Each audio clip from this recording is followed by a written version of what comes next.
Good morning, everybody. An airstrike on a bustling Syrian marketplace has killed more than 20 people.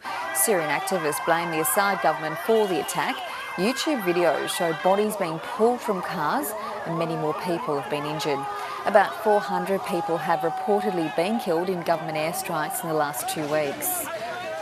Still in Syria, and the United Nations says the country is unlikely to meet New Year's deadlines to dispose of its chemical weapons.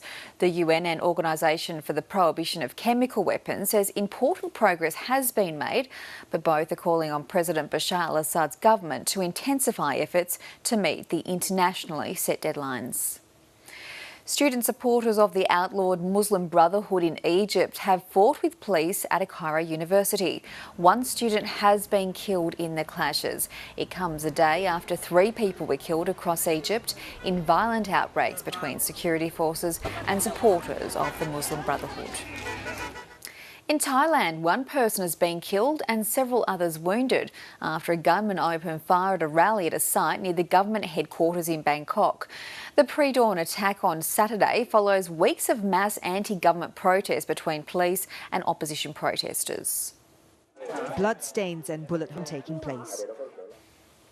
Back home now, and the federal government is being urged to grant a protection visa to the Zimbabwean ambassador to Australia as a matter of urgency. The Refugee Action Coalition has joined with the Greens in calling for a visa to be granted without delay.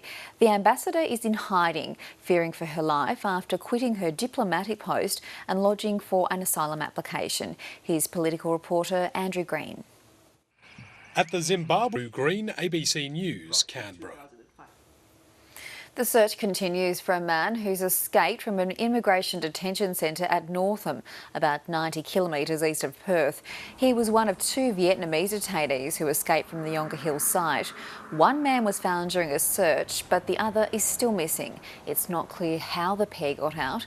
5 asylum seekers have escaped from the same centre in August. A taxi driver is in an induced coma after being dragged for several metres along the ground by another cab in Sydney's east.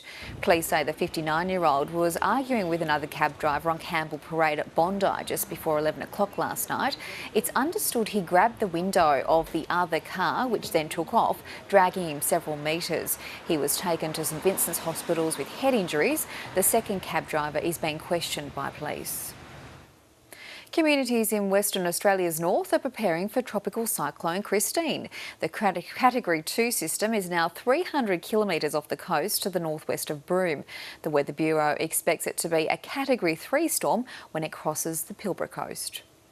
Advice for our time. Now to sport with Amy Hetzel.